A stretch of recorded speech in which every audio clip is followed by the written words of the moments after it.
welcome to Crimes Through Time, a weekly snapshot of crime history. On the 2nd of November 1917, around 8:30am, a roadman, who would be known as Jack the Sweeper, was doing his work in Regent Square, Bloomsbury, London, when he discovered a bundle, packaged in sacking and butcher's meat cloth, stencilled with the words, Argentina, La Plata, Cold Storage. It had been dropped over the railings from the central garden. Intrigued, he opened it to discover the torso and arms of a woman. He promptly contacted the police. Nearby, another bundle was located that contained the woman's legs. They were wrapped in a sheet that had a laundry mark sewn in red cotton. Inside, written on a piece of brown paper, but poorly spelt, were the words, Bloody Belgium. There was no sign of the head or hands. It was the laundry mark that allowed the Metropolitan Police to quickly identify the remains as those of Emilienne Gerard. She lived in 2 rooms at 50 Monster Square, close to Regent's Park. Emilienne was 32, a French woman who was married to a soldier in the French army. He was away on active duty in World War I. Inquiries indicated that she had been missing since Wednesday the 31st of October 1917, when the sirens had sounded for an air raid by German Zeppelins. A search was conducted of Emilienne's rooms. Bloodstains were found in both the kitchen and the bedroom. On the table was an IOU for £50, signed by Louis Voisin, payable on the 17th of November. Louis was a Frenchman who had settled in England in 1913 and was employed as a butcher. He lived at 101 Charlotte Street, where he stabled his horse and cart with which he attended Smithfield Market and supplied meat to Soho restaurants. It was while working in one of these restaurants that Emilienne would meet Louis. She agreed to become his housekeeper and the relationship would turn romantic. The arrangement would last a year before she returned to France to visit her husband. The couple would keep in touch, but while she was away, Louis met Bertha Roche, and she moved in with him at 101 Charlotte Street. Emilienne would return to London in June or July 1917, which is when she took her rooms at Monster Square, unaware that Louis had moved on. The police arrived at Louis's basement rooms on Saturday the 3rd to question him. He was in the kitchen with Bertha.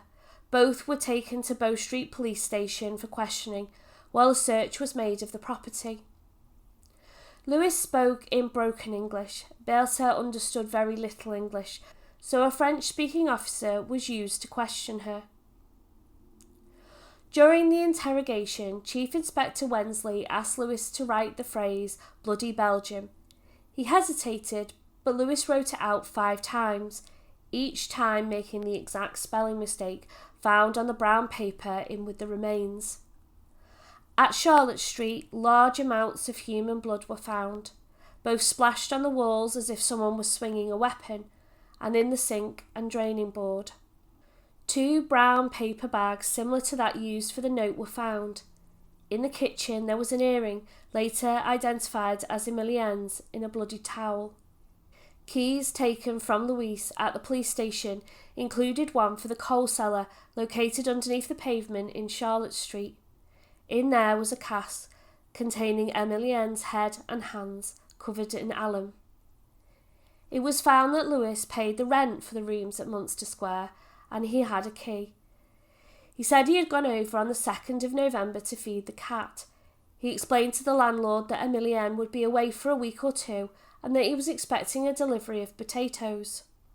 Pathologist Bernard Spilsbury, now with the remains complete and having visited both crime scenes, reconstructed what likely happened. Emilienne had been struck at least 8 times on the head and face with a blunt instrument, but her skull was not fractured. This didn't kill her. An attempt was then made at strangulation, with the towel being used to muffle any screams. This was when her earring was pulled out. Emilienne, now unconscious, bled to death. The dismemberment was carried out by someone with anatomical knowledge with a butcher's knife. She had been dead for at least 24 hours before she was found. As the search continued at Charlotte Street, Emilienne's jewellery hidden in a secret recess in the mantelpiece in the bedroom was discovered. Her post office book that had a balance of £96 and her husband's bank book with a balance of £101 were also found. Lewis was short but powerfully built man, thick-set with a heavy jaw and upturned moustache. The nature of the wounds indicated that it was unlikely that Lewis had been the one that had assaulted Emilienne. One blow with his strength would most likely have fractured her skull. It was more likely Bertha that had been the one that carried out the murder, and Lewis had dismembered the body. But there was little direct evidence against Bertha. Lewis was charged with murder and Bertha was charged with accessory after the fact. The prosecution version of events stated that Emilienne was killed at 101 Charlotte Street between 11:30 p.m. on Wednesday the 31st of October and 8:30 a.m. Thursday the 1st of November. Emilienne went to shelter in Lewis's basement rooms when the air raid siren sounded. Once there, she realised that Lewis had another lover, Bertha. The two women then got into a heated argument that turned physical, with Bertha hitting Emilienne in the head with a poker. Lewis then grabbed her with a towel to silence her cries, while Bertha continued the attack. Lewis's first plan was to carry the body back to Munster Square on the Thursday evening and leave it there. But the stairs are very narrow and it would be awkward to manoeuvre the body without drawing attention to himself. However, he did manage it. Once there, it seems that Lewis decided to dismember the remains and dispose of them in the park. Maybe because he knew that he was known at that address and his name would have been given to the police on the discovery of the murder. The blood staining and a bloody bucket found at the property supports the theory that the dismemberment happened there. The sheet found with the legs was taken from the bed. Lewis then wrote the misspelled note in an attempt to mislead the police regarding the identity of the victim. At the trial, Lewis didn't give evidence under oath, but did provide a statement. He denied any involvement with the murder and said that when he went over to feed the cat on the Thursday, he found Emilienne's head and hands on the table. Panicked, instead of going to the police, given his bad English, he wrapped them in a rug and took them back to Charlotte Street. Lewis Voisin was convicted at the Old Bailey on the 18th of January 1918. His death sentence was pronounced by the judge in French. He appealed his conviction on two grounds. Firstly, that the judge expressed his opinion several times to the jury, which amounted to misdirection. And secondly, that he wasn't cautioned, read his rights, before being asked to write the Bloody Belgium writing sample. His appeal was dismissed. His only chance was for the Home Secretary to intervene, but given the brutal nature of the crime, he declined to. Lewis, aged 42, was executed in Pentonville Prison on the 2nd of March 1918 by John Ellis.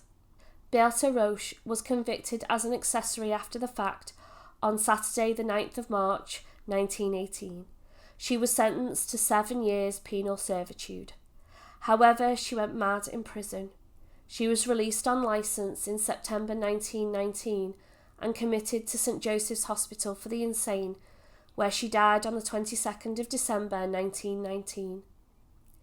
In 1923, an article was published in the American magazine Cosmopolitan, suggesting that Lewis was innocent, having interviewed a former chief of the Criminal Investigation Department at Scotland Yard.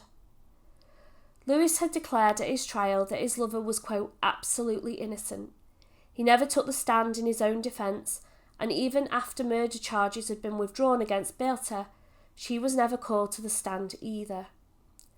Bernard Spilsbury, the pathologist, had stated that the attacker was, quote, a person of no great physical strength, which was definitely not Lewis.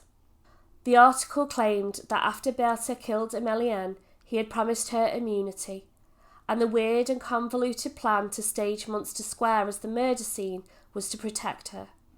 He simply ran out of time to dispose of her head and hands because the remains were discovered so quickly.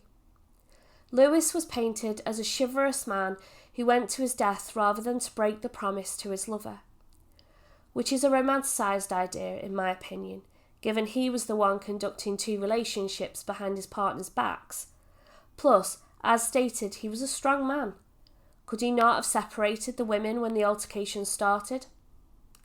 Let me know what you think in the comments below. Thank you for watching. Please like and subscribe, and I look forward to welcoming you in the next one.